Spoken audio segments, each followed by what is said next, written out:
Mais avant tout, on se pose la question avec Éléonore et nos auditeurs sont très remontés. Faut-il vacciner les moins de 12 ans? Oui, on se pose la question des mesures sanitaires prises à l'aube de la rentrée scolaire. Faut dire que ça n'a pas été facile là pendant 2 ans. On aimerait bien que ce soit un peu plus simple pour les parents et les enfants surtout. Et pour le moment, 97% de non à la question, faut-il vacciner les moins de 12 ans? Eh ben, écoutez, on va demander tout de suite la question, on va poser la question à un spécialiste, à un médecin spécialiste en vaccinologie, vice-président de la commission technique de vaccination de la Haute Autorité de Santé, le professeur Daniel Floret. Bonjour professeur. Allô, allô? Oui, bonjour. Bonjour, merci d'être avec nous ce matin. Professeur Floret, alors que 40 millions de Français, c'est les dernières annonces, possèdent un schéma vaccinal complet, on se dit que c'est certainement une pyramide renversée, si j'ose dire, parce que ce sont évidemment les plus âgés qui sont les mieux vaccinés, et plus on descend vers les jeunes classes, et moins ils sont vaccinés. Est-ce que c'est naturel pour vous ? Oui, c'est assez naturel, d'abord parce que on a commencé à vacciner les personnes les plus à risque, les plus vulnérables, oui. Les plus vulnérables, les plus à risque de formes graves, et ces plus vulnérables, ce sont les personnes âgées. Bien sûr.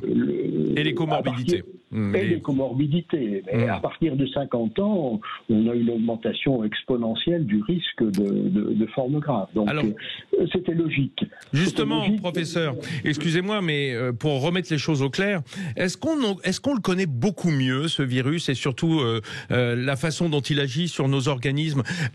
Comment peut-on expliquer que ce sont les personnes âgées qui sont les plus à risque? Parce qu'elles ont un système immunitaire déficient?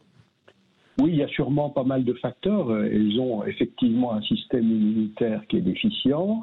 Elles ont aussi, plus on est âgé, et plus on a de comorbidité. Oui. Voilà. Mais et plus le terrain est infectieux, en tout cas inflammatoire et infectieux, le temps passant. Tout à fait, oui. Tout à fait. Donc ça explique que c'est bien le même virus, hein, on le sait bien, enfin même s'il y a des variants qui agissent sur les personnes âgées ou sur les enfants, mais les enfants se défendent mieux parce qu'ils sont mieux défendus par leur jeunesse en quelque sorte.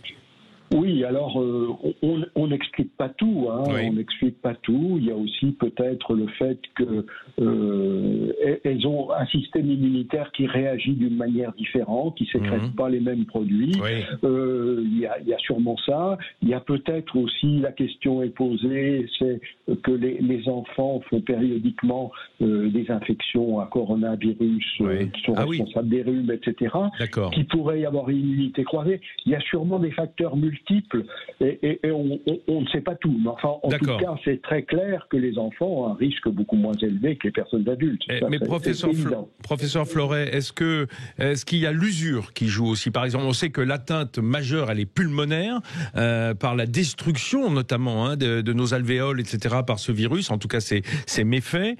Est-ce que là aussi, plus on avance en âge, plus on a des poumons qui ont été fragilisés par la vie, par la pollution, par la respiration simplement? Certainement. La vie, la pollution, oui, les produits toxiques, le tabac, etc. Oui, bien sûr. On met ça en plus, évidemment, oui. C'est-à-dire qu'au fond, plus on vieillit, et c'est naturel, plus on est usé en quelque sorte face à la maladie. Donc plus fragile. Tout à fait. Bon alors, on a tous en tête ce cluster de Belle-Île-en-Mer avec tous les enfants qui ont été rapatriés hier, à l'aube, rapatriés chez eux alors qu'ils sont dans la majorité, je dirais, des cas asymptomatiques, hein, c'est-à-dire qui ne présentent pas de symptômes, qui sont juste positifs à la Covid. Et aujourd'hui, on se dit... Quelle va être cette rentrée sur le plan sanitaire et notamment des règles? Alors pour ça, on a passé un coup de fil à Guylaine David, qui est co-secrétaire générale et porte-parole du syndicat d'école principale SNUP-FSU. Alors bonjour Madame David. Bonjour. Qu'est-ce que nous réserve sur le plan des réglementations cette rentrée? Pour être très clair, hein, que les parents qui nous écoutent puissent avoir un état des lieux. Alors, je ne vais pas pouvoir vous donner l'état des lieux très clair aujourd'hui parce que le protocole qui a été décidé par le ministère, les 4 niveaux de protocole qui sont décidés par le ministère au mois de juillet sont 4 niveaux envisagés, mais pour le moment, nous ne savons pas quel niveau nous allons appliquer le jour de la rentrée. D'accord, on ne sait pas dans quelle case on va être rangé, mais voilà, chaque case a son protocole en quelque sorte. C'est-à-dire que oui, il y a un niveau très faible de protocole avec des mesures très faibles, jusqu'à un niveau très élevé de mesures de protection. Mais actuellement, là, à 15 jours de la rentrée, on ne sait pas. C'est demain la rentrée, Guylaine. Oui, tout à fait, vous avez raison.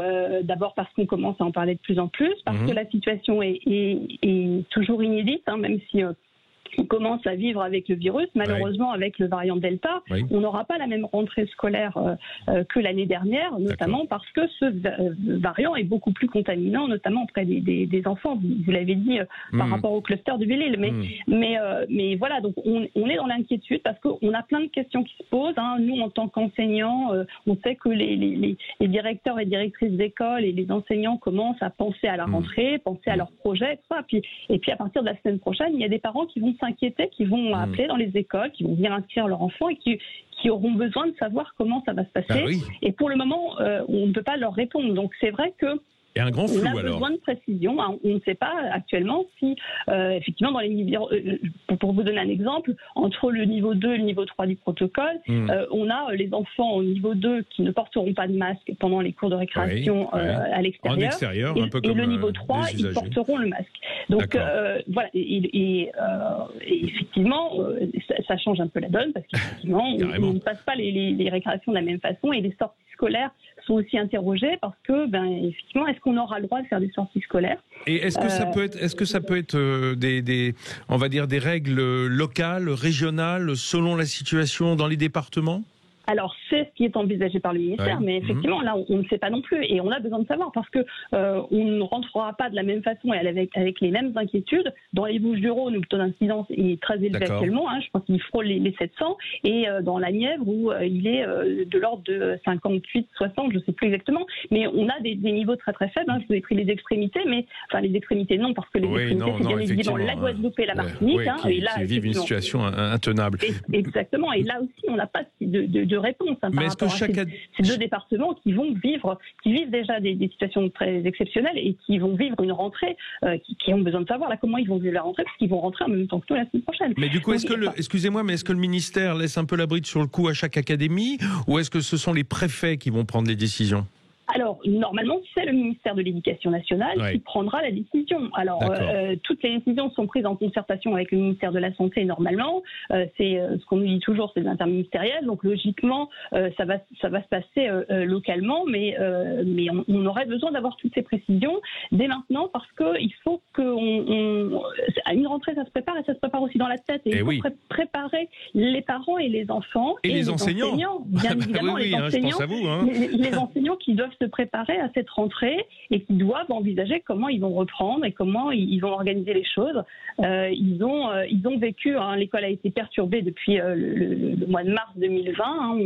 On a vécu une année scolaire l'année dernière très perturbée. On sait que la prochaine année scolaire, malheureusement, elle sera aussi perturbée. Il faut qu'on puisse avoir les meilleures protections possibles pour nos écoles et éviter la contamination dans nos écoles. Donc il faut vraiment des mesures très protectrices. Le protocole qui a été édicté au mois de juillet est pas suffisant au niveau des mesures de protection, on le sait, parce qu'il reste le même qu'avant globalement, on va dire, à peu près le même que pour l'école primaire, j'entends, dans les différents niveaux, à peu près le même que avant la sortie des classes en juillet dernier. Et par contre, on sait qu'on a une donnée qui a changé, c'est le variant Delta. Alors, Guylaine David, restez avec nous. On se retrouve dans une minute avec également le professeur Daniel Floret pour essayer d'expliquer la situation, notre rentrée scolaire qui nous inquiète, parents, enfants et enseignants, ne les oublions pas. On a un sondage qui bouge à peine, on voit ça dans une minute. Les routes de l'été et les questions d'été, comme chaque matin en première partie d'émission, on se demandait ce matin s'il va falloir vacciner les moins de 12 ans sur Twitter. 97% de non. Ça bouge pas. Ça bouge pas. Il y en a quand même 3% beaucoup, mais... Il y a 3% d'inquiets qui se disent va peut-être falloir. Voilà, vacciner, mais... Oui, bon, c'est pas la majorité, on l'a bien compris. C'est vrai que ça semble fou de devoir faire passer nos petites têtes blondes, souvent à cause de craintes qui sont infondées. Avec nous ce matin, le professeur Daniel Flores, spécialiste en vaccinologie et vice-président de la commission technique des vaccinations à la Haute Autorité de Santé. Guylaine David, co-secrétaire général du SNUP-FSU pour l'école primaire. Et nous avons également Thierry Faure qui va nous rejoindre, principal du collège Georges Texier à Saint-Jean d'Angély en Charente-Maritime, que c'est chouette. Membre de la cellule juridique nationale du SNPDEN. Voilà, comme ça on est au complet ce matin pour y voir plus clair. Alors, professeur Fleuret, je vais à nouveau vous poser la question de savoir... ce qui se passe avec nos petites têtes blondes, là, nos petits kikis, nos petits enfants, ceux qui ont moins de 12 ans, on peut le voir dans notre société, dans notre pays, ils ne portent pas de masque. Le masque n'est pas obligatoire au-dessous d'un certain âge. On a toujours dit au début de l'épidémie, quand on connaissait fort mal ce virus, que ça n'était pas nécessaire parce qu'il transmettait peu. On voit que, à mon avis, ils transmettent autant que les autres, mais à leur hauteur. C'est-à-dire que, évidemment, quand on nous souffle sur les genoux, c'est moins dangereux que de se faire souffler dans le visage. Pour autant, est-ce que c'est naturel de ne pas faire porter le masque aux enfants? Est-ce que c'est parce que ce n'est pas pratique, ou est-ce qu'il y a vraiment une question de transmission du virus différente? Écoutez, c'est vrai que les données initiales montraient que les enfants transmettaient peu. Je ne suis pas sûr que ce soit encore valable, notamment avec le variant Delta. Oui, parce que c'est une question de charge virale, on disait à l'époque. Ils ont une charge virale moins grande. Oui, mais enfin bon, en fait, ils transmettent, mais c'est vrai que c'est quand même pas très facile de faire porter un masque aux enfants, encore que finalement, quand on passait à la sortie des écoles, on était quand même assez surpris de voir qu'il y en avait beaucoup qui portaient le masque. Donc finalement, les enfants sont quand même assez compliants. En tout cas, à partir de 7 ans, professeur. On dit 7 ans, l'âge de raison, c'est-à-dire l'âge de la conscience de ce qu'on fait, quoi. Oui, c'est vrai. Mais bon, globalement, c'est quand même pas très simple. C'est pas très simple, et on sait très bien qu'ils vont pas toujours le porter, que de temps en temps il va passer sous le nez, etc. Voilà, donc on peut dire la même chose des adultes. Oui, c'est sûr. Tout le monde n'atteint pas l'âge de raison à 7 ans, c'est sûr. Voilà, idéalement, bien sûr qu'il faudrait que les enfants portent des masques, mais il faut quand même tenir compte du principe de réalité, et quand même du fait que quand on regarde ce qui s'est passé jusqu'à présent, eh bien on voyait quand même que la transmission à l'intérieur des écoles, des classes, n'était pas aussi importante que ça. La transmission entre enfants notamment, et que ce qui paraissait, c'était que c'était plus les adultes qui introduisaient le virus dans les classes que les enfants qui les faisaient sortir. Donc voilà. Mais encore une fois, je suis pas sûr que ces données soient encore d'actualité, dans la mesure où le variant Delta est quand même beaucoup plus transmissible. Alors, ce matin au téléphone, on se pose la question évidemment du primaire, on va dire des petits, mais il y a aussi la question des collèges. C'est pour ça que Thierry Faure nous a rejoint. Bonjour Thierry Faure. Bonjour à tous. Thierry Faure, il y a ce tournant à l'âge de 12 ans qui pose problème, et j'imagine notamment dans les collèges, parce que bien peu d'élèves vont atteindre l'âge de 12 ans pendant les vacances ou avant le premier jour de la rentrée. Ça veut dire que ça va être pendant l'année scolaire. Si je schématise un peu, je ne porte pas de masque pendant le premier trimestre, et puis tout d'un coup, le matin du lendemain de mon anniversaire, je vais venir masquer au collège? Alors, ce sera pas tout à fait comme ça. Le port du masque, il sera obligatoire à l'entrée du collège, quel que soit l'âge. Quel que soit l'âge, d'accord. Oui, même à 10 ans. Cette règle-là, elle a été fixée par le protocole. On peut déjà se féliciter d'avoir un protocole qui est écrit. La dernière rentrée, nous avions eu le protocole la veille de la rentrée, et on ne savait pas du tout ce que l'on devait faire. Là, on a au moins la chance que ce protocole a été publié. D'accord. À une date qui n'est pas forcément la meilleure date, et on peut s'interroger sur la communication du ministère par rapport à ça. Mais pour autant, on a un protocole. Après, l'application du protocole va évidemment poser des problèmes. Sur le pass sanitaire. Pour faire simple, ça va être comme dans les restaurants, il y aura une sorte de borne à l'entrée où on va taguer les QR codes, ou au contraire, ça sera sur le dossier de l'élève. Non, ça, le ministère a été clair. Il n'y aura pas d'application du pass sanitaire au niveau de l'école. Donc, les élèves doivent aller à l'école. C'est un principe constitutionnel. Hein. Donc, ils rentrent, qu'ils soient vaccinés ou pas, ou qu'ils aient un test positif ou négatif. Exactement. On le faisait d'ailleurs comme ça préalablement. Hein. Oui. On ne demandait pas aux élèves de faire des tests PCR ou des autotests. Enfin, on a essayé... Sauf que dès qu'il y avait un cas dès qu'il y avait un cas dans la classe, toute la classe était renvoyée chez elle. On est d'accord. C'est ça. Mais cette règle-là, elle va perdurer. Elle va continuer, bien sûr. Elle va continuer au premier degré, avec fermeture de la classe dès le premier cas. Et voilà. Mais pour les élèves au collège, là, ça va être un peu plus compliqué parce que les élèves qui vont être contact, alors évidemment positifs, évidemment doivent s'isoler. Bien sûr. C'est normal. Les élèves contact sans vaccination doivent rester isolés pendant 7 jours. Oui. Et les élèves qui ont eux une vaccination pourront rester à l'école. Mais même s'ils ont le Covid, s'ils sont vaccinés, qu'ils ont le Covid, ils ne devront même pas se faire tester, par exemple? Parce que parfois, on sait qu'on peut attraper le virus en étant vacciné. Alors, s'ils sont vaccinés et qu'ils ont le Covid, ils devront de toute façon ils devront être isolés. Voilà, cette règle-là. Voilà, ça c'est encore des interrogations que nous n'avons pas. Je rejoins la collègue qui s'exprimait tout à l'heure sur les différents degrés. On ne sait pas à quel moment et à cette rentrée, à quel niveau... À quelle sauce vous allez être mangé, hein, et nous tous en même temps, parents d'élèves et élèves.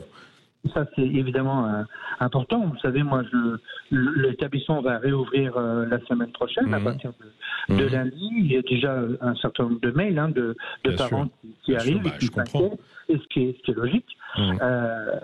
Et pour les lycées, c'est pareil, hein, bien sûr. L'obligation, oui, alors au lycée, c'est même pire. Sachant qu'on sait bien, là, le coup, que le taux pour la tranche des 15-20 ans est très importante. Donc, et qu'en est-il des enseignants? Ils doivent être vaccinés ou pas nécessairement?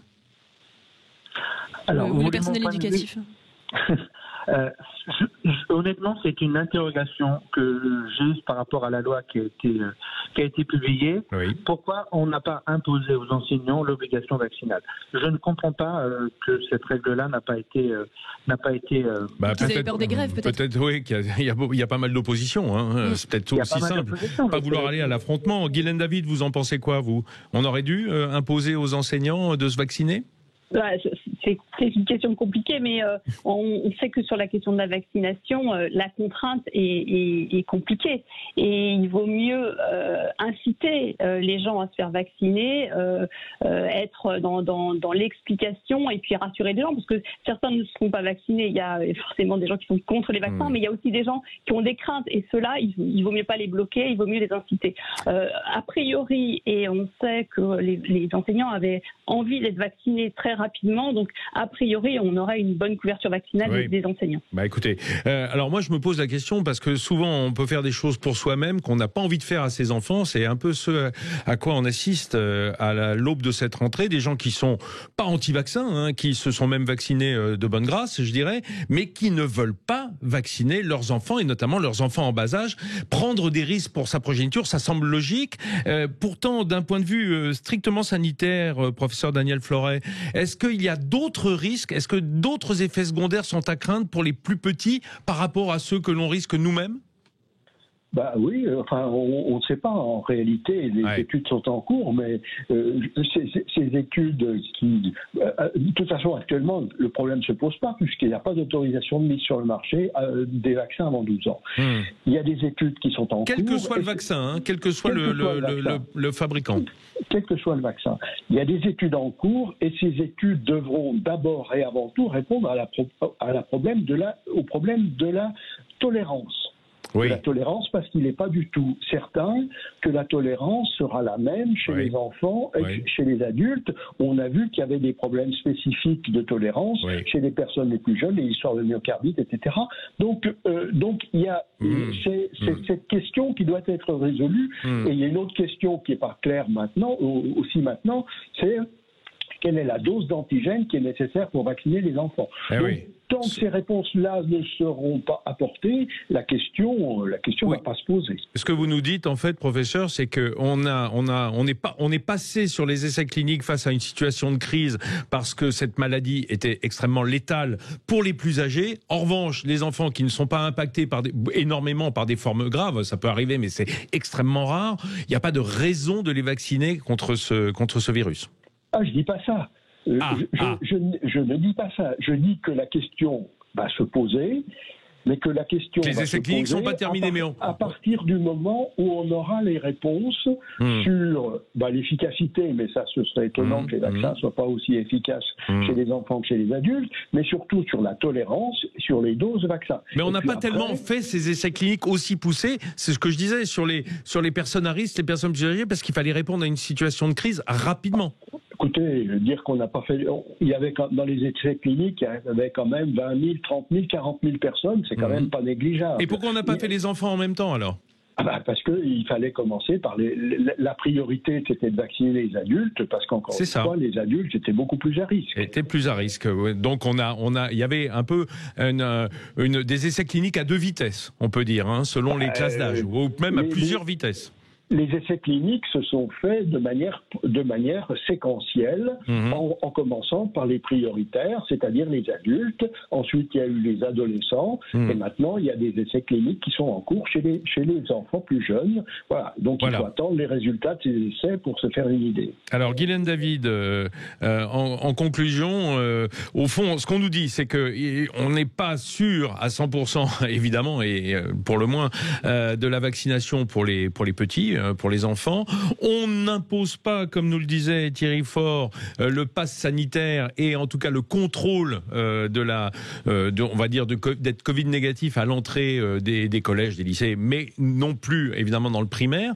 Qu'est-ce qui nous reste en fait pour lutter à l'école efficacement ? Quelles sont les règles qui vont vous permettre de contenir le virus ? Eh bien, il faut effectivement d'autres règles, telles qu'une stratégie de test concluante. Pratiquer à quelle fréquence ? À quelle fréquence à l'école ? Alors, effectivement, il faudrait avoir des tests fréquents, mais il faudrait surtout tester très rapidement lorsqu'il y a des cas positifs pour éviter toute contamination et tester en masse. Oui, mais les cas positifs, s'ils sont asymptomatiques, personne ne le sait, au fond. Non, mais oui, c'est pour ça qu'il faut aussi des tests réguliers. Donc on attend que les profs soient malades parce que c'est le signe qu'il y a des asymptomatiques dans la classe, c'est un peu ça que vous dites ? C'est comme ça, c'est souvent comme ça qu'on voit. C'est parce qu'il y a des cas dans la famille que les enfants sont testés et parce qu'ils sont asymptomatiques, on décèle des cas. Mais il faut vraiment une stratégie, puis il faut pouvoir accepter aussi de faire tester ses enfants. Donc il faut aussi que là-dessus le ministère communique pour qu'on puisse avoir une bonne stratégie de test pour justement prévenir. Et puis après, il faut d'autres mesures comme les capteurs de CO2, les purificateurs d'air. On a aussi d'autres moyens dans les gestes barrières. Oui, de purifier l'air, au moins, voilà, pour le moins. D'éviter ce que l'air soit contaminé et du coup d'avoir une contamination. Donc il y a d'autres mesures possibles, mais il faut aussi que là le ministère s'engage financièrement sur ce genre de choses parce qu'il y a des besoins. Excusez-moi, mais dernière question en 10 secondes. La date limite des mesures, vous attendez quand les règles qui sont édictées par le ministère de l'Éducation nationale ?